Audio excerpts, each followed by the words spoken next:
Ya, ini merupakan lanjutan dari KFT. Itu kita membahas terkait formularium rumah sakit.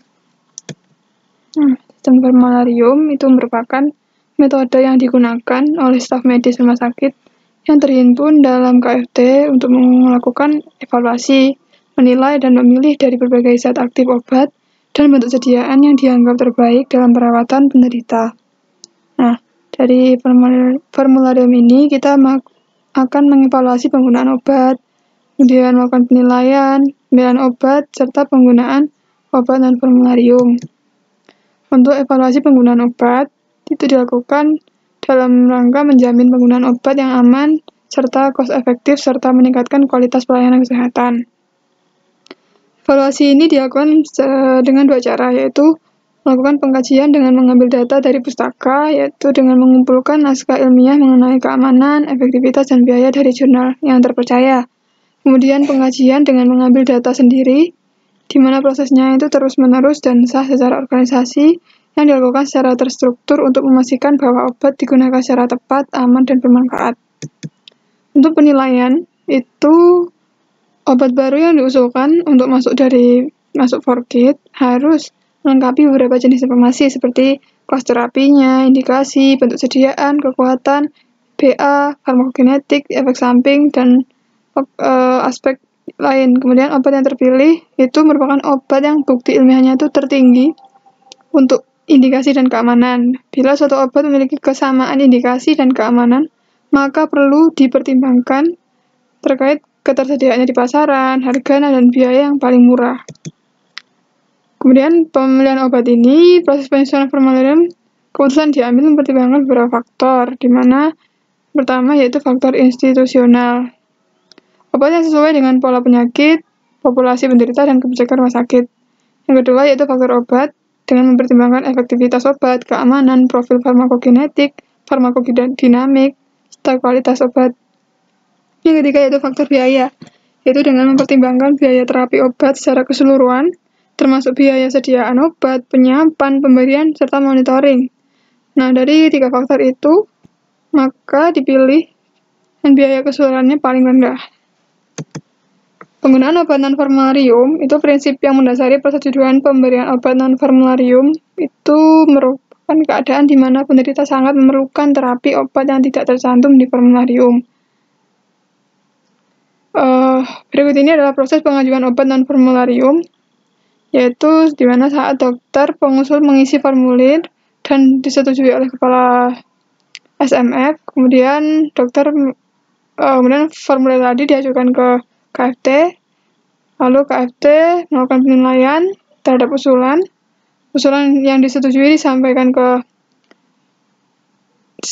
secara EIFRS untuk dilakukan pengadaan. Jika usulannya tidak disetujui, maka dikembalikan lagi ke SMF.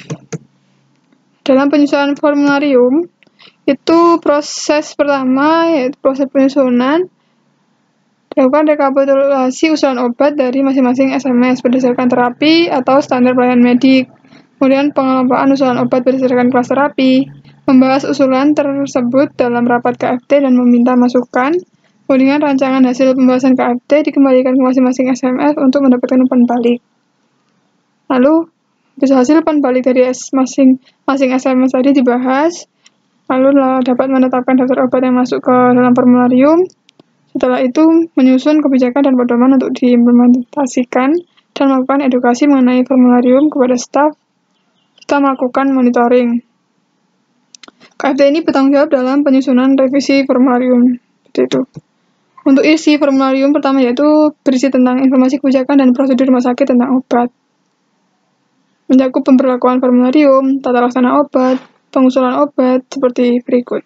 Kemudian, daftar obat, nama disusun dengan cara pembagian kelas terapi merujuk pada DON yang berlaku dengan nama obat per kelas terapi ditulis dalam nama generik berdasarkan abjad. Kemudian informasi khusus dibuat tergantung pada kebutuhan masing-masing rumah sakit. Contohnya seperti berikut: tablet ekivalensi dosis dari obat yang sama, golongan farmakologinya.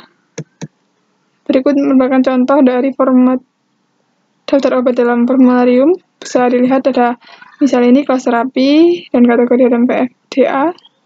nomor urut obat, nama generik, bentuk sediaan, kekuatan, dosis, dan dua keterangan. Di berikut, ini contoh surat keputusan dari rumah sakit.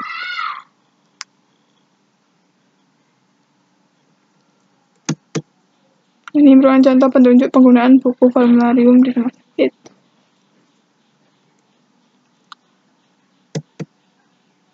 Lalu, contoh kebijakan umum dalam penulisan resep. Kebijakan obat generik. Dan ini pembekalan formularium. Kepatuhan penggunaan formularium memerlukan dukungan dari pimpinan rumah sakit berupa surat keputusan tentang pemberlakuan formularium. Sosialisasi dapat dilakukan dengan cara melakukan pertemuan, buletin, surat edaran, atau intranet. Kemudian tahapan penting dari pemberlakuan adalah menjamin bahwa semua profesional kesehatan mengenal dan mengetahui cara menggunakan formularium tersebut. Lalu, melakukan biaya penerbitan. Ketersediaan jumlah formularium yang memadai sangat tergantung kepada dukungan finansial yang dapat diperoleh melalui beberapa sumber, seperti anggaran dari rumah sakit, kerjasama dari donatur, dan juga bisa dari Dinkes. Untuk distribusi dari formularium itu sendiri itu dilakukan pada unit pelayanan, rawat inap, jalan, rawat darurat, kemudian instalasi farmasi di setiap satelit atau depo farmasi, pimpinan rumah sakit, pusat pelayanan informasi obat, bagian atau SMS UPF departemen, anggota staf medik, perpustakaan, bagian pengadaan, dan bagian lain yang dirasa perlu. Nah, untuk evaluasi patuhan penggunaan formularium, ini merupakan contoh rumus dari indikator untuk menilai kepatuhan penggunaan formularium. Yang pertama itu kepatuhan penulisan resep, dihitung dari jumlah item obat yang diresepkan sesuai formularium dengan dibagi dengan jumlah seluruh item obat dalam formularium dikali 100. Untuk kepatuhan pengadaan, jumlah item produk obat yang diadakan per jumlah seluruh item yang ada dalam formularium dikali 100 ya. Standar kepatuhannya ini dalam bentuk persen. Untuk penyebab ketidakpatuhan biasanya karena sistem formularium tidak berjalan dengan baik, tidak ada surat keputusan pemimpin rumah sakit, tidak ada sosialisasi formularium oleh KFT, kemudian tidak ada supervisi secara reguler guna mengingatkan staf medik, KFT-nya itu tidak berfungsi dengan baik, formularium tidak pernah direvisi, apotekernya juga tidak berperan, seperti itu. Demikian yang dapat saya sampaikan terkait dengan formularium rumah sakit. Semoga bermanfaat. Wassalamualaikum warahmatullahi wabarakatuh.